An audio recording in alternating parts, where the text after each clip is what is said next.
Welcome to another edition of Africa Sideways, and we're coming to you from the brand new Mahindra Scorpio N.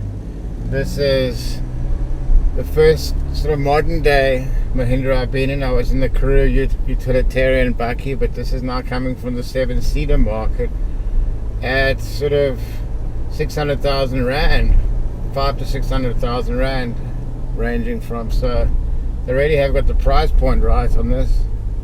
People interested in off-roading. It's got low range gearbox. The clearance isn't as good as the competition, but with a 2-inch lift and an all-terrain tire, I think this thing would go places. But it hasn't forgotten about its off-road roots. It's still got a low range gearbox and four-wheel drive, rear-wheel drive part-time, and then you can go into the four-wheel drive. They've upgraded the power. It used to be 103 kilowatts, now it's 129 kilowatts from the 2.2 litre diesel, so considerably more poke. Obviously not Raptor level poke, but it'll get you to the church sometime. Brakes are really good.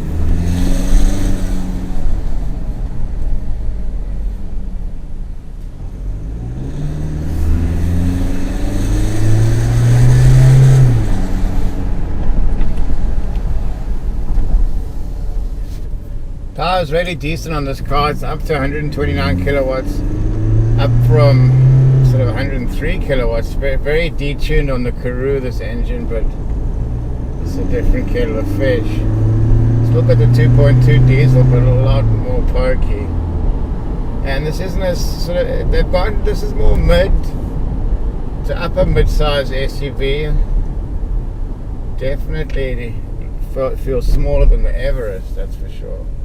It's going to hit your bank balance smaller as well, about 600k for one of these. And you're looking at, for the Everest, you're looking at over 1,084,000. So that's something to consider. But I like these buttons here. It reminds me of a Mini Cooper. You can turn the traction control on and off. It's got your radio. It's got Apple, Android, and all that good stuff for your phone. It's got the sunroof. It's got a bit of everything in this car.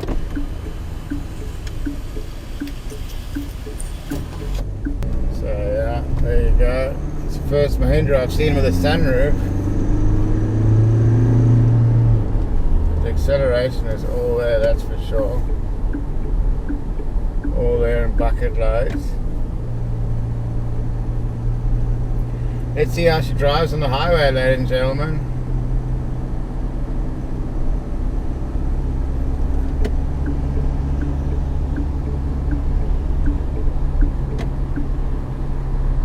Fuel economy is about 9 litres per 100 on this. So as you'd expect, very economical.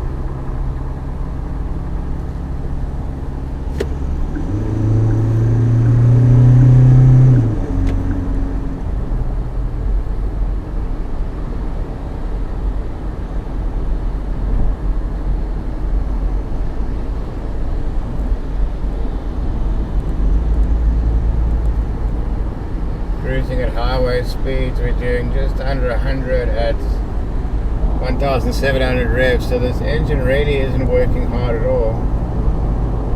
It's only got a payload of 512, so if you're into heavy overlanding with rooftop tents, probably going to be overloaded pretty quickly, but it's still got a 2.5 ton towing capacity, which is respectable. We're going to take it to Swellendam, see what it's like on the gravel roads, but on these tar roads, very, very smooth indeed. It's got a Sony sound system.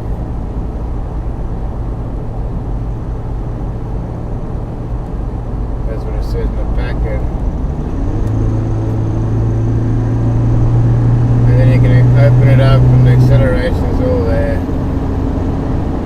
Bang! Yeah, so I think it's safe to say it's fast enough. plenty of poke. Great for the kids. One of the cheapest 7-seaters on the market. This and the Tiggo 8 are arguably two of the cheapest 7-seaters. I know you get the Renault Traver, but these are proper 7-seaters, and they're performing rather sexy, I'd say.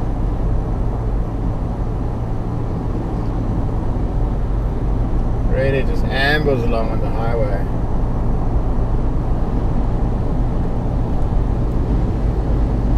So you can get a new one of these, or you can get sort of for the equivalent money, you're looking at a 10-year-old Prado. So it's amazing how they've held their value, and how these are really coming in quite cheap.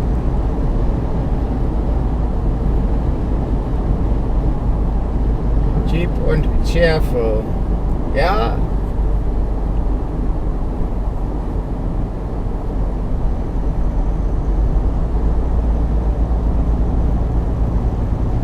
But yeah, road noise, quiet, air conditioning's all there. It doesn't, okay, so we've got cruise control. Just standard cruise control, doesn't have adaptive cruise control, but I don't really expect that on this model. I expect that on more of the upper end models. Less tech, less to go wrong.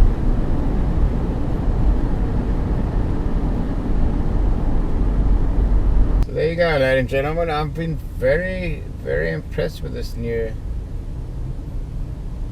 Scorpio N. They've aimed it at the, well, I guess the 7-seater is a very popular market, especially in South Africa and India, I'd assume. So they really had to have something that could compete with the Everest and the Fortuna, and this certainly does on price, and build quality is not too far behind. Definitely better handling than the Fortuna. Already put it through the gears, and these engines are known for their reliability. Sometimes electronics on Mahindras can be a bit hit and miss, but generally speaking, reliable cars. Here's some of the competition.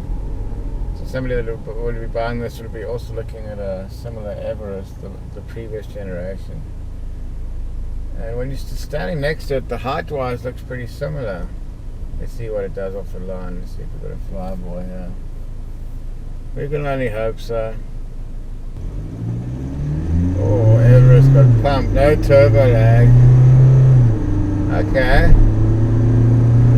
That's legit. That is legit. So, this is definitely improved on city manners, highway driving. It's not going to be quite as hardcore off-road as some of the old Mahindras, but you know, the market isn't asking for that. But give this a little lift and a bigger tire and it's going to go places. It's got the low range gearbox, 4-wheel high, 4-wheel low, different settings to get yourself stuck into.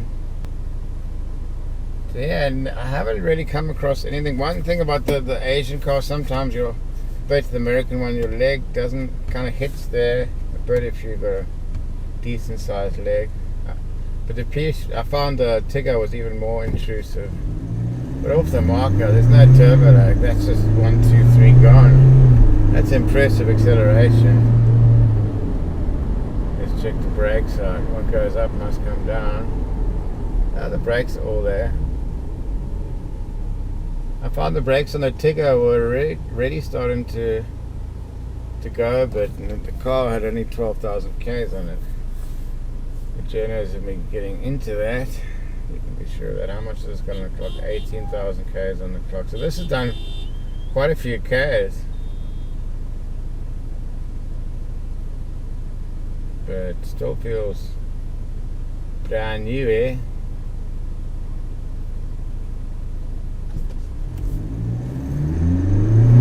What's the line? It's gone. It is gone, Mr. Bond. Yeah, that is phenomenal.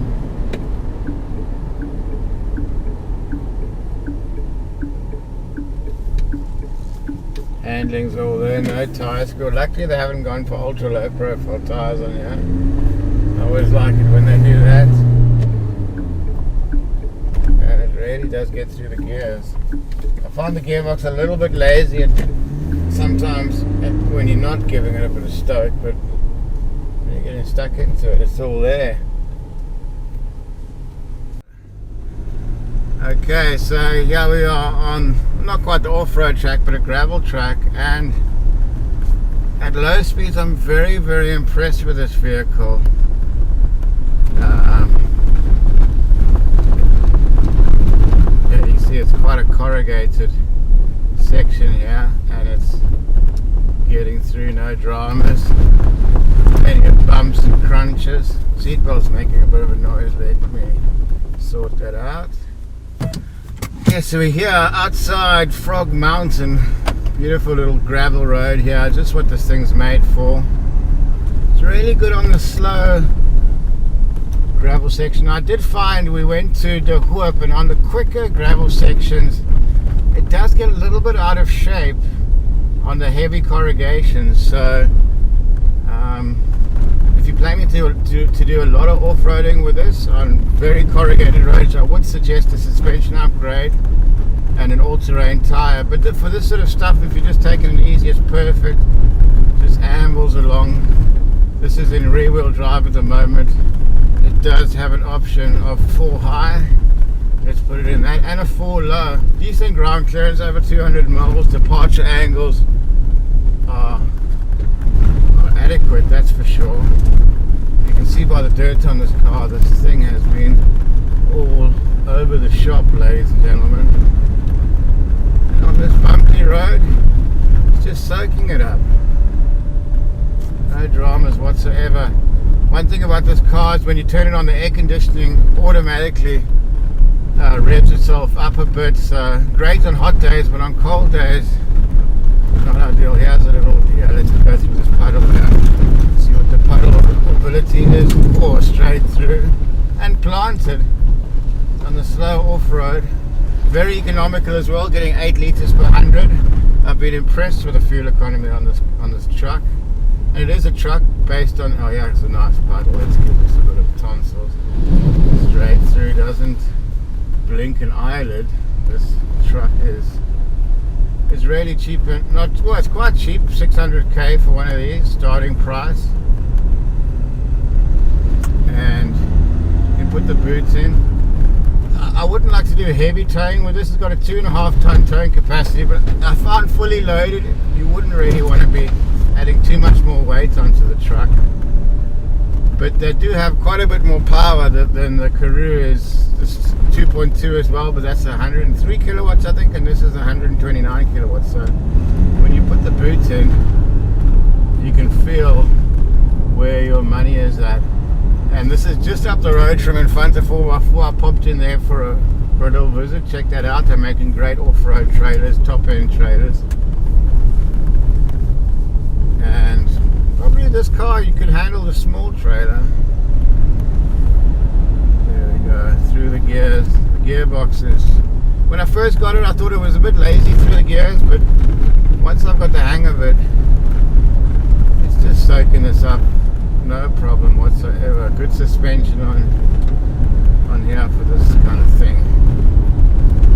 So yeah, unless it's really over 80 k's an hour on corrugations, absolutely planted. Let's check out the brakes for emergency stop. That's pretty good. The acceleration. See, it's all there. It does have to work a bit to get off the line, but it's not sluggish, that's for sure. Just loving these little twisty turny roads. So if you're looking for a great family getaway, check out Frog Mountain. I've been very impressed with the place. Very nice owners. Great for the kids. You can see the river on the side there. It's all happening at the Gabba. Yeah, we're on the slightly faster gravel section, and very planted. Very planted. I always get viewer comments. Put 2 hands on the steering wheel. So there we go. 2 hands on the steering wheel. We're now doing 60 on gravel, and very, very, very good. standard it comes with a 225 by 60 on an 18-inch rim Apollo tire. If this was my truck, the first thing I'd do is I'd probably go to a 225 by 65 on an 18, or maybe even a 265 by 65 on an 18. That is a sexy tacky with a BF Goodrich or a strong 3-part tire if you plan to do serious off-roading. But around the city, these are, and on the gravel, have been great. No punctures, no dramas. I do notice it's quite a soft tire, so there's a bit of wear on the front tire, and it's only done 18,000 or 19,000 k's now, so I would expect a little better. This is my first experience with Apollo tires. Going through the gears. So this does have a sunroof. Works nicely.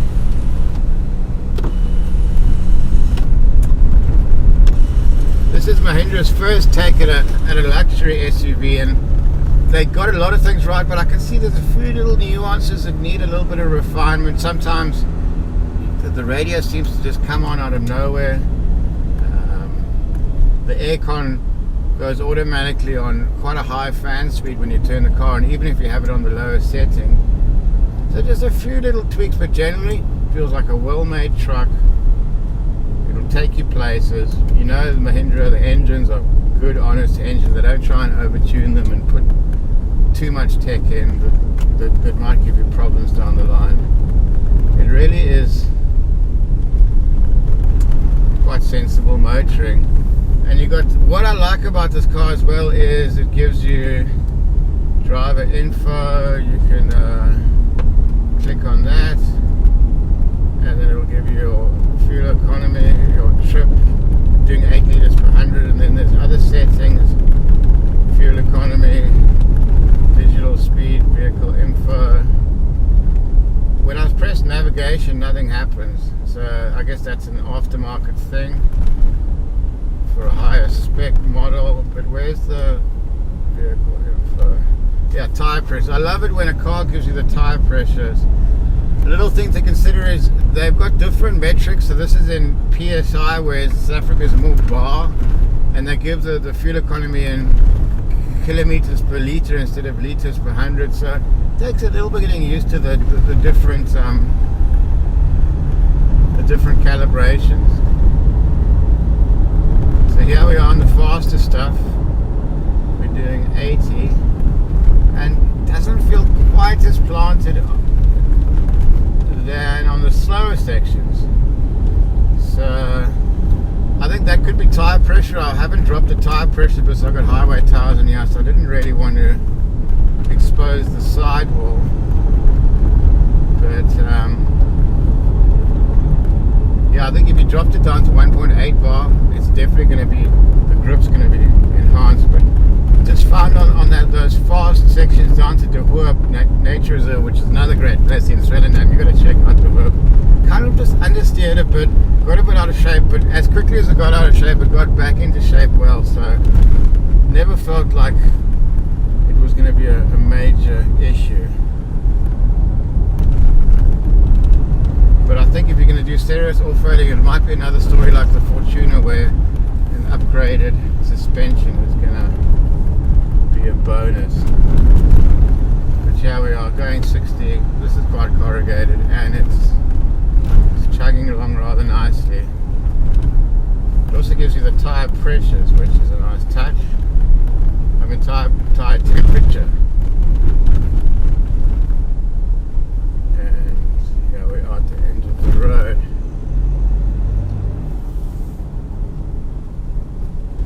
And now we're back on the tar.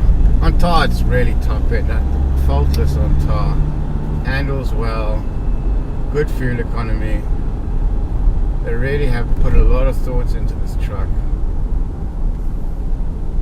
Let's just give it a little zip down the N1 and you can see what it's like on the highway.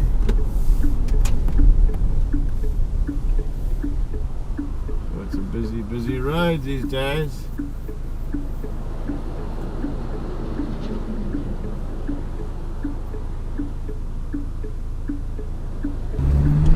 Let's check out acceleration. So engine does work to get off the line, but that's pretty good. There we go, 0 to 100, and that's all you really need. I think power wise I've got it right.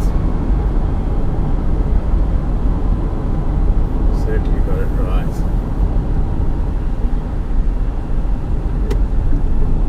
Quite a cheerful indicator. Turning circle could be a little better. I wouldn't say it's best in class. And then if you want to get out of four-wheel drivers, you don't want to be driving on four-wheel drive on tar. It's not good for the car. You just put it there. Let's check out the turning circle now. It's certainly better than the Karoo, so I'm happy with that. Okay, now we're back on the road. And let's get off the line.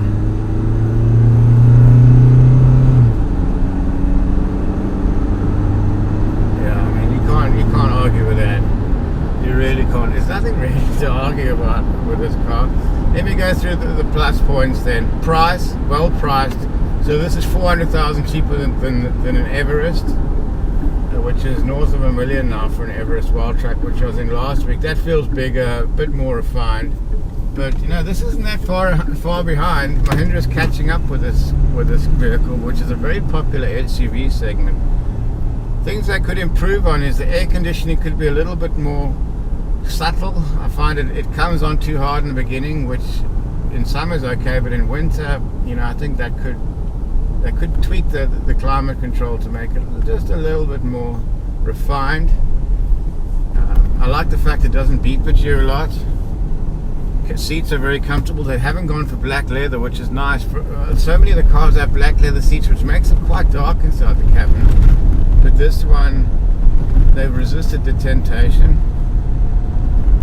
Fuel economy is great, 8 litres per 100 on the highway, probably about 9 in the city, which for a big car like this is great. Boot space is not the best because the seats fold up like that, so you lose quite a bit of boot space, and with the back row end is very little. You can fit 2 bags of wood in there. So if you're going to use this a lot for carrying stuff, I would unbolt the rear seats, because then you'll have a lot more space. But they haven't really gone for an ultra big SUV. I mean, the medium-sized SUV market is where it's all happening, and that's where Mahindra has put their focus on here.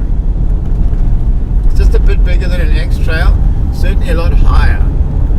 So you get nice clearance on the roof, and on this type of gravel, it's perfect. It's only the real serious corrugated stuff where I find it gets a little bit out of shape, but a lot of cars are going to get out of shape on that. So I shouldn't really be too hard on the vehicle. Let's check out the windscreen wipers. Very nice spread here. Very nice spread indeed. And they haven't gone too big on the LCD screen. I find with the Everest, the whole thing is one big LCD screen, where they've resisted the temptation to go overkill.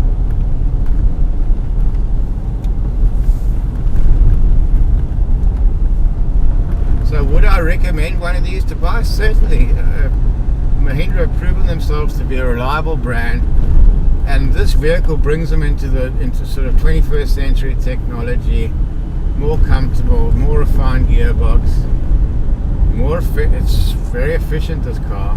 I haven't seen too many of SUVs this size that are getting easily 8 litres per 100.